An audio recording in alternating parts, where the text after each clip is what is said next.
Xon 60 yoshdaman. 5 marta operatsiya bo'lganman. Tikuvchi bo'lganman. Sijachий obraz ishimda endi. Oxirgi marta 5-operatsiyam anaqa kardiostimulyator qo'yilgan. Yuragim to'xtab qolgan почти 28 urardi. Coviddan keyin yurakka осложнение bergan.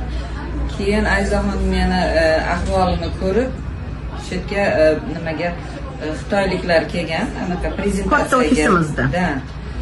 Professor kelgan, shunda kelib shu narsani prosta prezentatsiyasini eshitganman, stelkani. Uni ushlab ham ko'rmaganman, kiyib ham ko'rmaganman. Shu narsa menga kerak ekan dedim. Yura olmay qolganman. Zreniyam tushib ketgan. Keyin побочный nimasi kardiostimulyator degan. Kardiostimulyator bo'lsa ham mayli, menga oyog'imga kerak u deb sразу olganman. Ana zakaz qilib sразу olganman.